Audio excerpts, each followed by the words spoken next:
하나님께 우리에게 은혜를 주실 때에는 영적인 은혜를 먼저 주십니다. 먼저 믿음을 가지게 하신 후에 약속하신 은혜를 주십니다. 하나님이 주신 은혜를 감당할 믿음을 가지게 하신 후에 사명도 은혜 주십니다. 만약 믿음이 분명하지 않으면 복을 주셔도 감당하지 못하고 다 흘려버리고 오히려 그 복이 화가 되기 때문에, 그래서 우리는 하나님께 복을 구하기 전에 은혜를 전에 먼저 믿음을 먼저 구해야 합니다. 믿음이 먼저 새로워져야 합니다. 이 과실수가 하나 있다 해봅시다. 뭐 배나무나 사과나무나 감나무나 나무가 자라면 싹이 나고 잎이 무성하고 예쁜 꽃들이 피기 시작합니다. 얼마 후에 많은 열매들이 맺힙니다. 이 나무에서 꽃과 잎과 열매 중에서 뭐가 제일 중요한가요? 잎사귀와 꽃과 열매 중에 뭐가 더 가장 중요한가요? 열매죠. 잎사귀가 무성하고 꽃이 피었으면 열매 맺어야 됩니다. 예수님께서 길을 가시다가 길가에 무화과 나무에 열매 없음 보고서 잎사귀 무성 열매 보고서 저주하신 것을 볼 수 있죠. 배나무 백꽃이 이쁩니다. 얼마나 백꽃이 이쁘면 대학교 이름이 백꽃대학교, 이화대학교겠어요. 백꽃이 이쁘지만 배나무에 배가 안 열리면 소용없어요. 모든 이 과실수에는 열매가 있어야지 배나무 꽃만 보고 좋다는 건 없습니다. 나무는 열매 맺는 게 목적이 된 것 같습니다. 성령 역사도 그렇습니다. 성령이 임하셔야지 은사가 나타나고 현상들이 나타납니다. 은사 중나 성령의 능력이 나타납니다. 신비한 체험합니다. 다 좋지만 성령 역사의 가장 중요한 것은 열매입니다. 성령이 임할 때 능력이 나타나고 은사 나타나고 여러 현상들이 나타나지만 목적은 열매입니다. 성령 받았다는데 열매가 없는 것은 온전한 성령 역사가 아니죠. 성령이 주신 목적은 열매 맺게 하는 거예요. 그래서 사도 바울은 갈라디아 5장에서 성령의 열매를 말씀하고 있지요. 우리는 성령을 주시길 간구할 때도 어떤 은사나 권능 능력보다 더 중요한 것은 그를 통해서 하나님이 기뻐하신 열매 맺기 위해서 성령의 은혜와 능력을 구해야 되는 것입니다. 그래서 성령 충만해서 권능과 능력이 있고 하나님 기뻐하신 열매를 맺어가는 믿음이 되시고 그런 은혜를 구하시고 받으시기를 바랍니다. 오늘 말씀은 오순절에 성령 받은 베드로가 행한 첫 번째 설교입니다. 14절에 보면 베드로가 11사도와 함께 서서 소리를 높여 이르되, 여기 소리를 높이라는 부분이 참 중요합니다. 베드로가 어떤 사람입니까? 예수님이 수주자리면서 주를 위해 목숨을 걸겠다 했지만 정작 십자가에서 도망쳐버린 겁쟁이. 어린 소녀가 당신도 예수 믿는 사람이 이 제자한테 아니라고 부인했던 이런 겁쟁이. 그런데 오순절 성령 마두리에 유대인들에서 담대히 손을 높여 여러분들아 하고 소리를 높여서 복음 전하는 거 엄청난 변화입니다. 우리도 베드로 같은 사람들이고 열두제 같은 사람들 아닙니까? 예수 믿는다고 하지만 자주 넘어지고 쓰러지고 예수 부인하고 믿음 흔들렸던 사람들. 예수님은 이런 그들에게 하나님 나라의 일을 말씀하시고 하나님의 일을 맡기시고 그들에게 성령 주실 것이고 증인된다 하실 것이고 그들이 올라가셨습니다. 생각해 보십시오. 부활하신 예수님께서 하늘 올라가서 얼마나 저들이 놀라고 당황했을까요? 십자가 못 박혀 죽으신 거 보고 실망에 도망쳤다가 부활하시니까 너 기분 좋아서 예수님 만났는데 말씀드리기 너무 좋아하는데 하나님 말씀하시는데 야 이제 뭐가 온다 싶었는데 싹 올라가 버리셨어요. 지금도 유대인들이 예수 있는 사람을 잡아 죽이려면 물을 뜨고 있는데 길을 키우고 있는데 이때 예수님 올라가 버리셨어요. 근데 그때 하나님 예수님께서 복음을 땅과 저는 사명을 주셨어요. 도대체 우리가 이거 어떻게 감당할 수 있어요? 아니 예루살렘 유다 땅 끝까지. 그런데 그때 예수님께서 약속한 성령을 말씀하셨고 성령 임할 거 말씀했고 그 약속대로 기도할 때 오순절에 성령이 임하는 것입니다. 그리고 그때 성령 받은 후에 일어나서 사람들이 복음을 전하게 됩니다.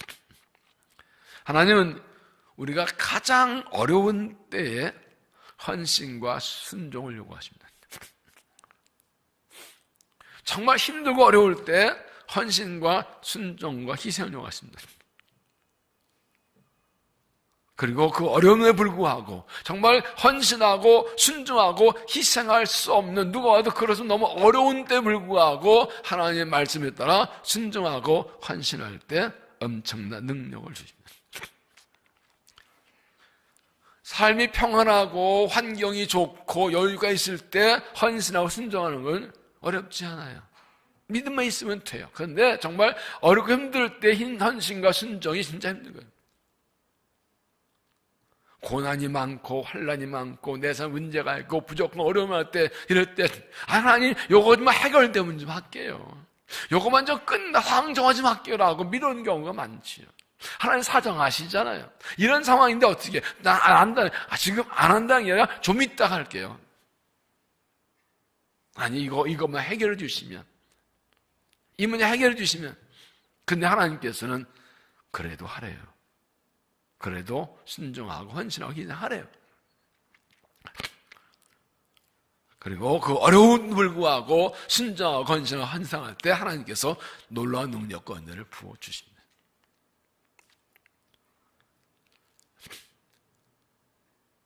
그러므로 내가 힘들 때, 어려울 때, 두려울 때, 불안할 때가 은혜 받을 때, 하나님도 아세요. 내가 하나님 은혜 못 살 걸 아세요. 정말 어렵게 힘들 때 하나님 힘드니까, 어려우니까, 복잡하니까, 뭐 여유가 없으니까 나중에 하는 게 아니라 하나님 이 어려우니까 주의 은혜 안 살 수 없다는 그 고백 가지고 하나님께 순종하고 매달릴 때 은혜를 주셔서 그 어려움을 이기고 승리하게 하십니다. 그 어려움과 힘들 때 하나님 순종하고 강구해서 은혜 받고 그것까지 은혜 받고 이겨나가는 거죠. 이 어려운 문제, 이 답답한 현실, 이 엄청난 문제들, 내 힘으로 안 되니까 은혜를 구해야 되지. 그래서 인간을 볼 때는 이 어렵고 힘든 때 어떻게 이런 헌신과 순종할 수 있겠냐고 너무 무리하고 요구하는 거 아니라고 하지만 아니 사실은 그러기 때문에 은혜를 구해야 되고 은혜 받기 위해서 순종하고 헌신해야 되는 거죠. 그래서 믿음의 사람에게는 위기가 기회입니다. 내 믿음을 보일 때고 은혜 받을 때, 어렵지만 하나님 은혜 아니면 내 힘으로 이 어려움을 해결할 수 있다면 무슨 문제예요? 내 힘으로, 내 노력으로 한다면, 그럼 하나님, 그럼 네 힘으로 한번 어려움 해결하고 올 거야? 내가 안 도와줄 테니까. 뭐 좀 어려운 문제 해결되면 헌신하겠다고? 이 위기만 벗어나면, 고난만 벗어나면 다시 충성하겠다고? 그래, 한번 내가 가만히 네 힘으로 한번 어려움을 이겨내고 와봐. 네 노력으로 한번 이 문제 해결하고 와봐. 그럼 어떡할 거예요? 아니요. 하나님 은혜 아니면 안 돼요. 하나님 안 도와주시면 못 이겨요.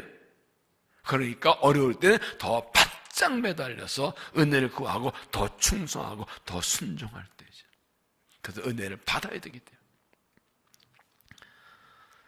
하나님께서는 우리가 하나님 은혜 아니면 살 수 없을 깨닫고 하나님께 간절히 사모하고 매달리게 하시려고 힘들고 어렵고 두렵고 불안하고 어려운 걸 아시면서도 말씀하십니다. 내게로 나오라고, 내게 구하라고, 나를 의지하라고.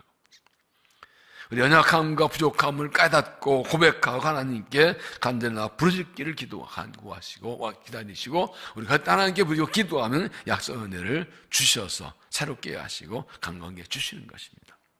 그러므로 어려울 때일수록 하나 은혜만 삶을 깨닫고 더 매달리고 간구하고 충성 순종해서 약속한 은혜 받고 승리한 믿음이 되시기를 바랍니다. 이때 어렵고 힘들 때 더욱 본질에 충실하고 사명 충실한 게 그게 진짜 믿음이에요. 껍데기 믿음은 어려울 땐 껍데기같이 이 고난의 풍파에 날아가 버린 쭉적이 돼. 날곡은 고난의 풍파에도 남아있어. 승리하는 것이죠.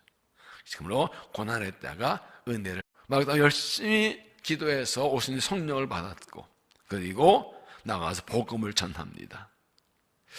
이때 성령 임한 것은 어떤 의미이고 하나님 왜 성령을 구하라고 하고 주셨는가 하는 것을 함께 생각해 봅니다. 첫째는 하나님이 약속하신 성령, 약속하신 성령이 오신 것이다 하는 것입니다. 이게 굉장히 중요합니다. 12절에 보면 다 놀라 당황하여 서로 이르되 어찌된 일이냐 하며 또 어떤 이들은 조롱하여 이르되 그들이 셋술에 처했다.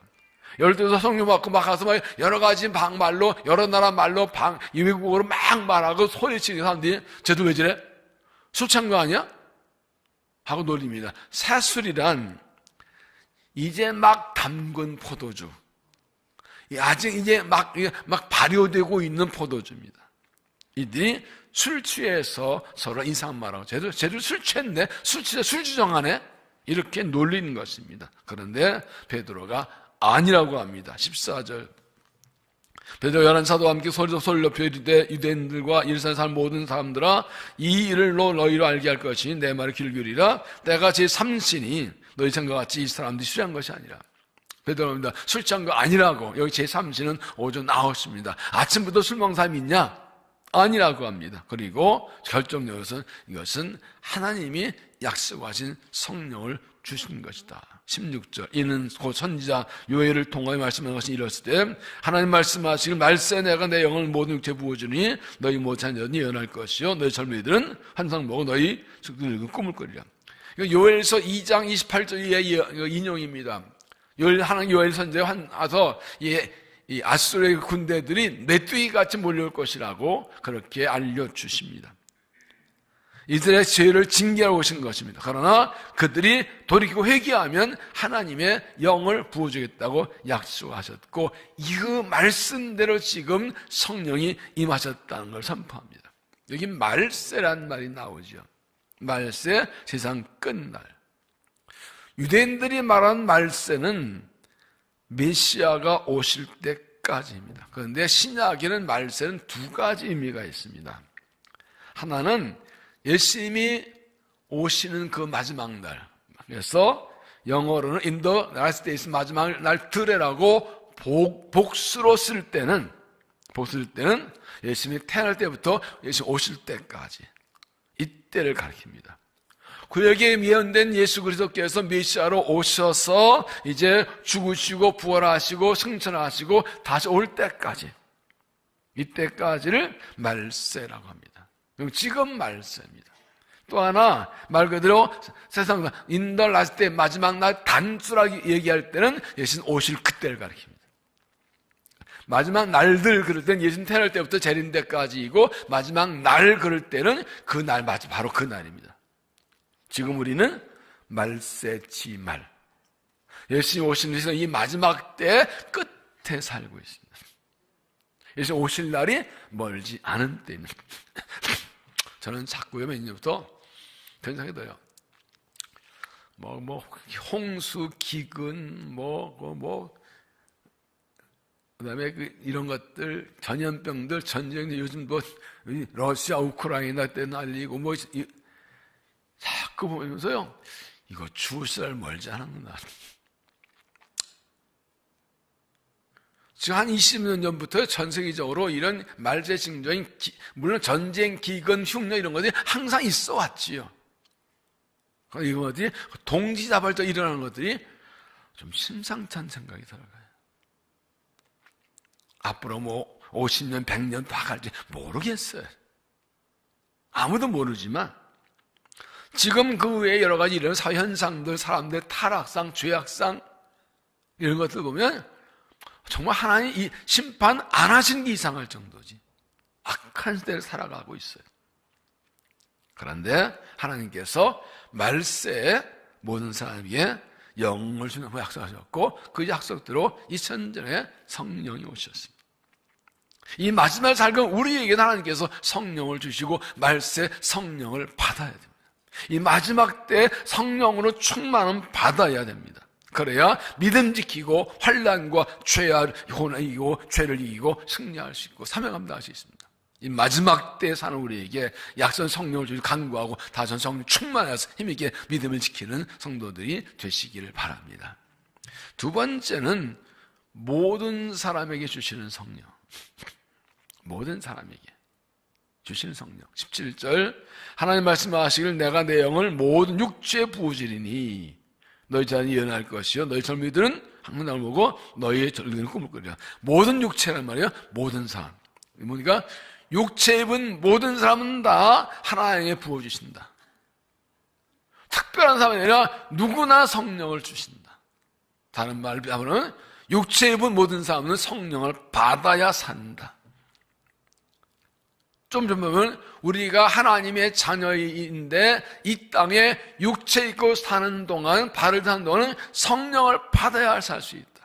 하나님께서 우리가 이 땅에 살면서 믿음 지키고 삶감당하게 하고 육체에 의해서 하나님 우리에게 성령을 약속하시는 것입니다. 왜 성령을 받아야 살 수 있나요? 우리는 다 죄인들이에요. 우리 구원받은 것이 내 의름 때문이 아니고 죄인은 이제 예수의 십자가의 은혜로 구원받고 하나님의 사랑 구원받았습니다. 여기 육체 가운데 있고 육체 욕심과 정력이 남아있습니다. 옛 사람의 습관들이 남아있습니다. 신앙생활 자체가 기본적으로 영과 육의 싸움이죠. 육체의 욕심을 따라 죄된 삶을 사는 유혹이 들어올 때 성령 충만해서 성령으로 이기고 성령을 따라 살아가는 거예요. 그래서 사도 바울이 갈라디아 15장에서 육체의 욕심을 따라하지 말고 성령을 따라 행하라고 말씀하는 그 이유죠. 죽을 때까지 우리 육체의 욕심과 정령의 유혹을 받고 살아요. 내 안에서 육체의 요구와 성령과 같이 있어요. 육체는 죄를 짓고 이 성령을 따라 정령을 따라 살아가고 유혹고 세상 유혹이 들어올 때 성령 충만해야 성령으로 육체, 영주, 정령을 다 이기고 살아갈 수가 있죠.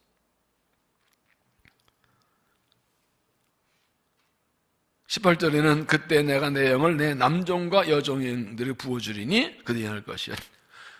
앞에서는 모든 육체, 여기 18절에서는 내 남종과 여종들. 좀 더 구체적으로 말합니다. 모든 사람의 성령을 주면 특별한 것은 하나님이 세우신 일꾼들에게 성령을 주신다. 왜 그렇습니까? 사람이 하나의 부름 받고 헌신 결단했지만 인간 연약하기 때문에 하나님의 성령에 붙들리고 성령 충만하지 않으면 주님의 일을 감당할 수 없다는 거예요.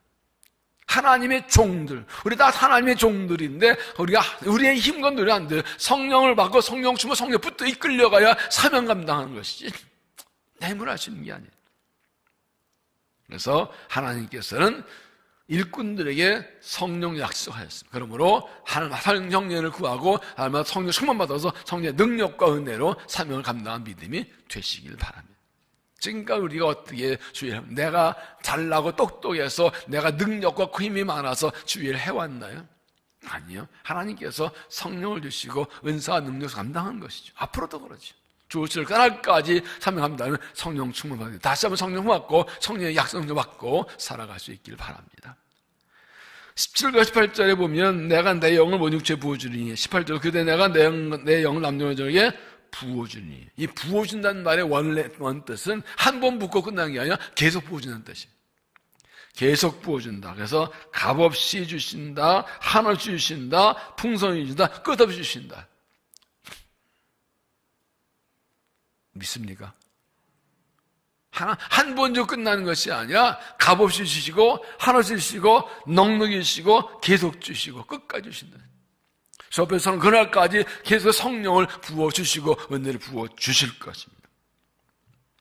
그러므로 이 성령을 구하고 항상 성령 충만해서 주시는 은혜로 사명을 감당하고 약속 믿고 성령과 충만해서 사명을 감당한 믿음이 되시기를 바랍니다. 오늘 말씀의 핵심은 어디 있느냐? 세 번째, 꿈과 환상을 주신 성령. 모든 사람에게 약속하신 대로 하나님 그 은혜 주시는데 왜 주시냐? 어떻게 나타나느냐? 꿈과 환상을 주신다. 17절 하나님 말씀하시기를 말세 내가 내 영을 모든 사람 육체에 부어주니 너희 자녀들은 예언할 것이요 너희 젊은이들은 환상을 보고 너희 늙이들은 꿈을 꾸리자. 자녀들, 젊은이들, 늙은이들.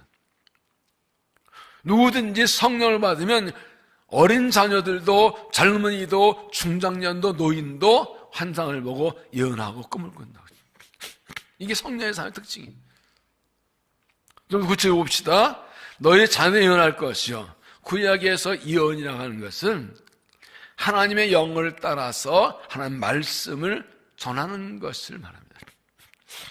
우리가 예언이라고 그러면 미래를 예언하는데 구약에서 예언은 미리의 자는 맡을 예자예요. 그래서 말씀을 받아서 전하는 거예요.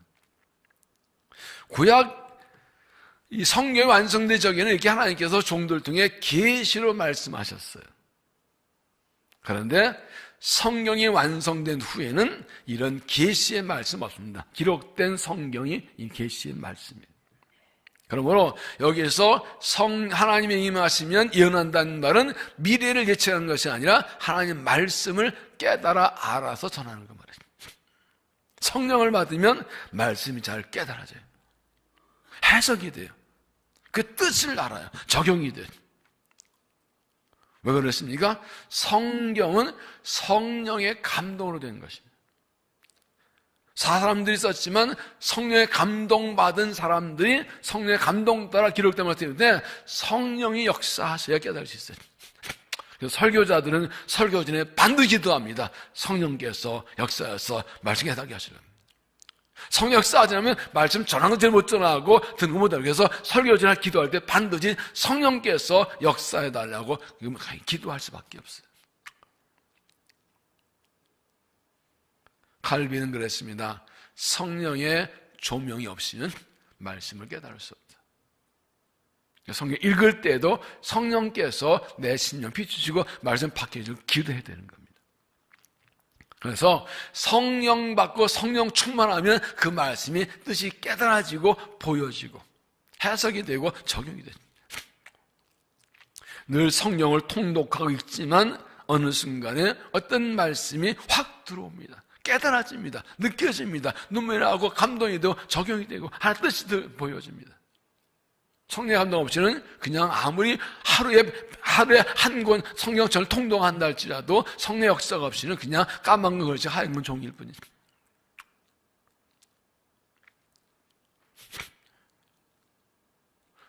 박사학위가 3개, 4개 있어도 성령 역사 없으면 말씀이 깨달아지지 않아요.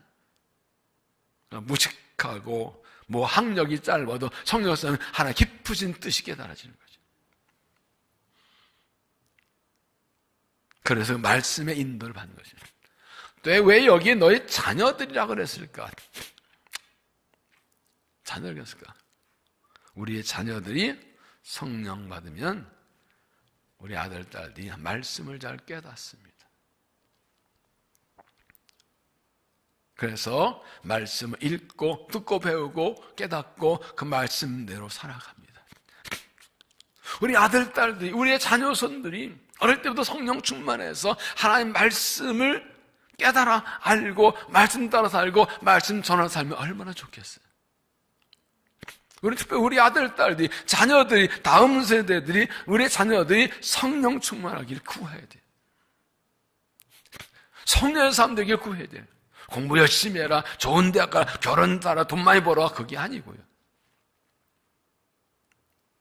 어떤 환경에서 평생 성령에 붙들려 성령의 사람으로 성령을 따라하면서 말씀 따라 사는, 이거보다 더 큰 복이 어디 있어요? 이 믿음 벌려 더 큰 복이 어디 있어요?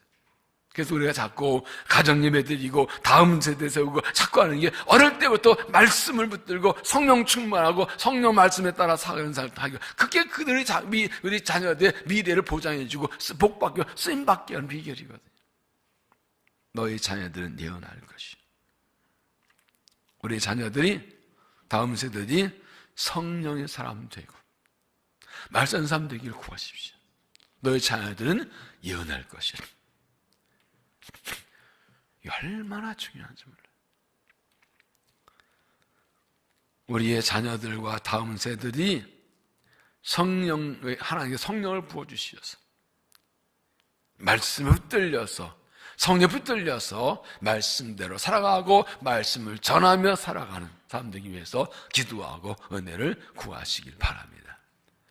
그 다음 부분, 너희 젊은이들은 환상을 보고, 환상은 영어로 비전이죠. 성령을 받으면 내일이 된 비전이 생깁니다. 하나님 나를 이렇게 부르셨다, 내가 이렇게 살아야 되는, 이것을 위해 살아야 되는 인생의 목표가 분명해지는 겁니다. 그러니까 이 환상과 비전을 하나님께서 그 사람을 만드시고 세상에 보내실 때 세우신 계획이에요. 내가 너를 세상에 보내서 너를 통해 이런 일을 할 것이고 네가 나를 위해 이렇게 살 것이야. 사람마다 그 하나님의 비전이 다, 그걸 내가 깨달아하는 거예요. 성령, 하나님의 영이기 때문에 성령을 받으면 그 하나님의 비전이 보여요. 내가 뭘 위해 살아야 되겠다. 그래서 환상은 한 개인이 위대한 일을 하게 하는 원동력이 됩니다.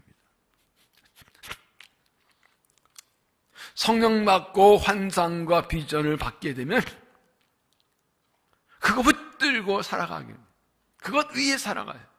하나님께서 세우신 비전일 때 그 일을 하게 하시죠. 그러므로 나이가 아무리 젊고 패기가 활발해도 이 성령을 받고 하나님이 주신 환상과 비전을 붙들지 못하는 그 인생 미래가 별로 없습니다. 돈 많이 벌고 공부 잘하고 높은 지 올라가 해봐야 하나님과는 관계가 없습니다. 우리 젊은이들이 성령 받아든 이유는 가능한 젊을 때 하나님의 부르심, 하나님의 비전을 붙들고 이 하나님 나라를 세워야 되겠다, 하나님을 살아야겠다, 내가 이렇게 해서 이 비전을 붙들고 살아가는 거예요. 그거를 위해 살아가는 거예요. 이 비전을 놓치지 않고 살아가는 거예요. 그러므로 모든 젊은이들이 성령을 받아야 됩니다.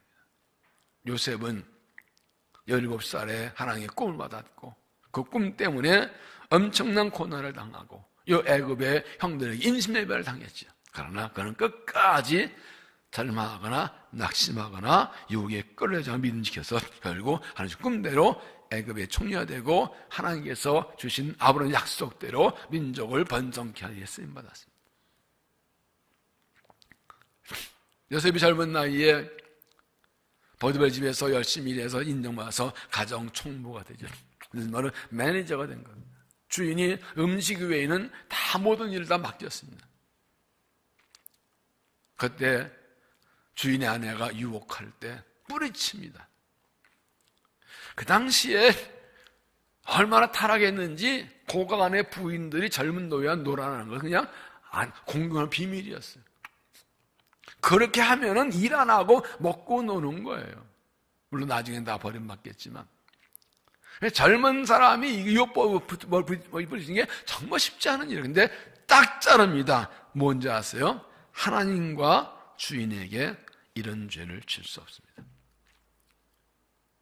내 주인과 하나님께 이런 죄를 질 수 없습니다. 하나님이 보고 계신다, 알고 계신다. 나는 하나님의 사람이다. 나는 하나님이 부름받았다는 그 비전이 분명하기 때문에 유혹을 이길 수가 있었거든요. 만약 이때 이 비전이 분명하지 않고 꿈이 분명하지 믿음이 나고 그냥 여기 넘으면 그냥 휘입을인 노예 하나로 살다 끝난 거죠. 그 때문에 누명을 쓰고 한번 갇혔지만 끝까지 믿음을 지켜 결국은 하나님 꿈대로 이루어졌죠. 하나님께서 아브라함, 이삭, 야곱으로 이어지고 아브라함 말씀대로 이 애굽에 달려갔다가 3일 돌아오게 하는 그 번성의 그 기억에 요셉이 쓰임받은 것이죠. 하나님의 비전이 그의 비전이 된 것이죠. 성경에 나오는 하나님의 사람들과 이 교회사에 많은 초대적 일꾼들은 다 성령의 사람이고 성령 감동받아 환상을 본 사람입니다. 하나님 나라, 하나님 영광, 하나의 뜻, 하나님의 교회, 이 비전 환상을 볼 때 여기에 목숨 걸고 살아가는 사람들, 여기 모두 바치고 살아가는 사람들, 하나님께서 그들에게 성령 주시고 하나님의 환상과 비전을 보여주고 그들을 통해 이 비전에 헌신하게 하시고 그들을 통해 하나님 나라를 세워가신 거예요. 지금도 마찬가지죠. 지금도 어렵고 힘든 때지만 정말 하나님 나라의 꿈과 환상 가지고 이 하나님 나라 교회를 복음을 위해서 그 말없이 하는 사람들이 굉장히 많아요. 저는 SNS를 통해 여러 이 사역자 다양하게 연결되어 있는데 저는 젊은 청소년 사람들, 청소년들이 점점 어려워지고 그래도 희생하면서 끝까지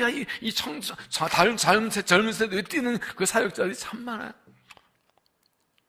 감동요 기도가 저절로 나와요. 젊은 세대를 살려보려고 복음으로 살려보려고 했던 사람들 뭐 그렇게 생활도 잘 안 되는데도 불구하고 요즘 이런 집회들 많이 없잖아요. 그렇게 해보려고 했던 사람 보면 눈물이 날 정도. 이 어려운 선교사들 이야기 들어오면 거기서도 지금 어려운 때 그냥 복음을 위해 보면 감동이에요. 왜 그래요? 성령 받고 하나님 나라의 환상을 비전을 받았다고요. 이게 내가 이 복음을 위해 주를 위해 이 하나님 나라에 해야 되겠구나. 이런 영을 살리고 민족 멸방을 구원하고 젊은 살게 또 뛰는 사람들. 이 성령 하나님의 환상이 붙들린 사람들. 우리 아들, 딸들이, 우리 젊은이들이 성령을 받아서 하나님의 환상과 비전을 보고 이 세상의 유혹에 끌려가지 않고 하나님 나라의 자신을 바치고 하나님 나라를 위해 달려가는 그런 젊은이들 되어야 됩니다. 이를 위해 기도하십시오. 우리 젊은이들이 하나님의 비전 보여주신 비전을 보게 해달라고. 그러니까 바꿔 말하면 성령 안에서 하나님의 환상을 본 사람은 다 젊은이에요. 나이가 70, 80에도 그 하나님 하나님 나라 환상과 비전을 위해 사는 사람은 다 젊은이에요. 그러나 나이가 21살이라도 이 하나님 나라의 비전 환상이 없고 자기 욕망을 따는 사람은 그거 다 하는 것은 다 쓸모없는 늙은이죠. 영의 나이는 육체의 나이가 달라요. 100살이 돼도 하나님 나라에 사는 사람 그는 젊은이에요. 바울이 말한 대로 겉사람은 날로 낡아지나 속사람은 날로 새롭도다. 성령 사람은 날마다 새로워요. 그 하나님 나라의 비전 환상이 식어지고 옅어지지 않아요. 죽은 수업은 그날까지 이건 살아있고 그거가 살아가는 거예요. 그래서 다음에 나오는 말씀이 무엇입니까? 너희의 늙은이들은 꿈을 꾸리라. 자녀들도 예언하고 젊은이도 환상 보고 늙은이도 꿈을 꾸고, 여기도 꿈 역시 잘 때 꿈꾸면 하나님 보이시는 꿈입니다. 꿈과 환상. 하나님께서는 젊은이들에게 성령 주시고 하나님 나라의 환상 보게 하는 건 늙은이에도 성령을 주시고 하나님 나라를 꿈꾸게 하신 겁니다. 꿈과 환상 사실 같은 거예요. 말세에는 노인들도 성령을 받아서 하나님께서는 꿈을 꾸어야 된다. 젊은이나 너희나 내 하나님의 꿈이 있는 사람은 젊은 사람이 꾸면서 늙은이. 여러분 잠깐 여담으로 다 이제 좀 연식이 좀 되신 분들이니까 노인이라는 말이 듣기 좋아요? 늙이라는 말이 듣기 좋아요?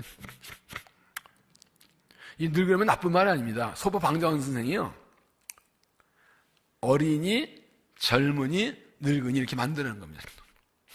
좋은 말입니다. 늙은이란 말이에요. 노인이 한자 말이잖아요. 그런데 이상 우리나라에서 늙은이 그러면 욕까지 들리고 노인 그러면 종종 와고 그러는데 아니에요. 원래는 늙은 말이 어린이, 젊은이, 늙은이 존칭이었어요. 사람이 잘못 쓴 거지. 그러니까 결국에는 나이 든 사람인데 성경에서는 하나님께서는 성령 받으면 자녀들은 예언하고 젊은이는 환상을 보고 노인들은 꿈을 꾼다. 이게 정상적인 신앙이라고요. 나이 들었다 이 나이에 뭐 하겠냐 하고 빼는 게 아니라 나이가 들어도 노인이어도 항상 꿈을 꾸고 꿈을 위해 살아야 이게 정상적인 성령의 사람이라는 거예요. 지금 우리가 지금 그 꿈꾸고 여기 나와 앉았잖아요. 하나님의 꿈을 위해서 우리가 기도하러 모였잖아요. 이때 아멘 안 하면 이상한 거예요. 할렐루야. 여전히 우리 꿈꾸고 쓰임 받고 있잖아요. 이게 성령 받은 증거예요. 성령 충만한 사람들은 나이가 들어도 하나님 나라의 꿈을 꾼다. 복음 전해야지, 교회가 부흥해야지, 예수님을 전해야지, 이 나라가 살아야지, 하나님 영광 나타나야지, 하나님 나라가 이루어져야지. 이 꿈을 꾸고 기도하며 이걸 위해 살아간다고. 내가 하나님 나라를 위해서 뭐 할까? 이 꿈을 뭐 할까? 이 꿈을 꾸며 살아간다. 나이가 젊어도 내일에 대한 꿈과 환상이 없으면 그는 내일 죽어도 괜찮은 늙은 사람이에요. 그러나 나이가 들었어도 여전히 하나님 나라에 대한 꿈을 붙들고 그 꿈을 위해 사는 그는 절대 죽으면 안 되는 20살 젊은이와 똑같은 사람이에요. 믿습니까? 이 나이에 내가 뭘 하랴 그러면 이미 그건 꿈과 환상이 없는 성령이 식어진 사람이에요. 제가 97년도인가요? 안수 목사님이 강화회 때 부흥회를 가서 한신흥교 부흥회니 몇 년 안 돼. 40대 중후반대인데 딱 부흥회 가서 왔는데 한 100여 명 한 80, 90명 100 모였는데요. 세상에 파밭이야. 다 하얘 머리가. 요즘까지 염색 많이 안 한다는가. 검은 머리를 몇 명 안 돼. 그분들의 자녀 세대 몇 가죠. 난 40대 중반에 와서 40대 막 살 때, 4, 5, 60대 때가 팍 뛸 때인데, 딱 보는데, 힘 빠져나가요, 이거. 이분들한테 막 이렇게 설교하려니까, 이거 되겠나? 큰일 난 거예요. 강대 앉았는데, 주여, 어떡하면. 또 준비한 대로 막, 여기서 막 신석에 3, 4년 동안 막, 이러다가 눈들 안 되는 거니까, 하나님 딱 지혜를 주시더라고요. 그래서 여러분, 단 하루를 살아도 주를 위해서 합시다. 단 하루를 살아도. 그랬더니, 아멘! 그랬더니 분위기가 확 바뀌는 거야. 은혜가 넘쳤어. 그 다음날 점심 때 진짜 맛있는 거 사주더라고요. 일식지가 비싼 머리 60 훨씬 넘은 장로님들이 막 은혜 받아가지고 막 비싼 장어 사주면서 막 그 은혜를 받더라고요. 여러분, 단 하루를 살아도 어떻게 살아요? 꿈을 꾸며 살아요. 하나님 나라 꿈을 꾸며 살아요. 아직도 할 일이 많아요. 아시죠? 오늘 목사님 은퇴하기 전에도 부르던 찬송 뭐예요? 일할 곳이 아직도 많이 있는 생각하세요? 저도 눈에 선해. 아직 할 일 많아요. 나이는 요즘 세상도 알아요. 나이는 숫자에 불과하다. 수줍게 열어놓고 여러분 이렇게 나오신 게 얼마나 난 너무 신나. 오늘 아침도 저희 강무에서 경목 목사님 모였는데 얘기하다가 우리 수익이도에 낮에 바뀌었는데 많이 나왔는데 다들 놀래요. 어떻게 이럴 때 이러시냐고 다른 목사님 막 놀래요. 뭘 놀래? 원래 신성교회가 그렇지. 그게 신성교회지. 그래 안 그래요? 할렐루야. 여전히 하나님이 나를 통해 하실 일이 있다. 지금 우리 하나님의 교회를 위해서 할 일, 지금 희년을 맞은 교회 우리가 기도하면서 얼마나 할 일만. 우리가 기도하는 순전 하나님 나라 이루어지고 교회의 방에 얼마나 이 코로나19 어려운 때 우리가 기도의 교회를 키워요. 우리끼리만 얘기인데요. 이렇게 목사님 만나 얘기 들어보니까요. 우리 교회가 다른 교회보다 이 상황에서 다른 교회가 조금 더 잘하고 있더라고요. 은근히 프로예요. 오늘 아침도 모였는데 엘리베이터 안에 다음 대 부분 가정 막 붙어있는 다른 목사님들이 우린 이렇게 못해. 왜 못해? 할 거 다 하지? 코로나가 하나님보다 코로나 별거 하나님이 하시는데 뭘 하면 되는 거지. 복음에는 사명에는 핑계가 없어요. 최선 다하면 되는 거예요. 이때를 놓치면 안 되는 거예요. 해야 되는 거예요. 믿습니까? 여러분 때문에 힘이 납니다. 이럴 때 새롭게 나가야 되려면 이렇게 함께 나오시게 힘이 납니다. 나이가 젊든지 많든지 하나님 나라의 꿈을 꾸고 사는 사람이 성령의 사람이고 그가 젊은입니다.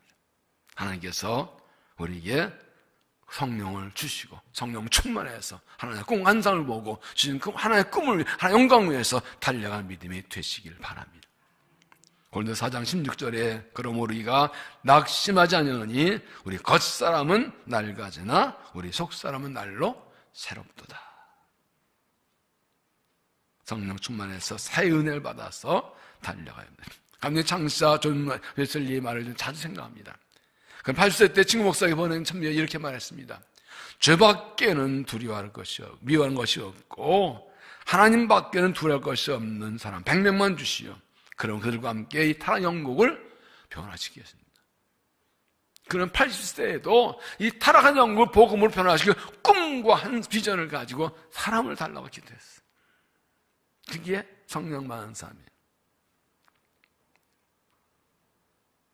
성령 충만 받아서 하나님의 꿈을 꾸고 하나님 나라가 잘 되고 교회가 잘 되고 우리의 믿음으로 우리의 가정이 잘 되고 다음 세가 살아나고 자녀들이 잘 되는 꿈을 꾸시기 바랍니다.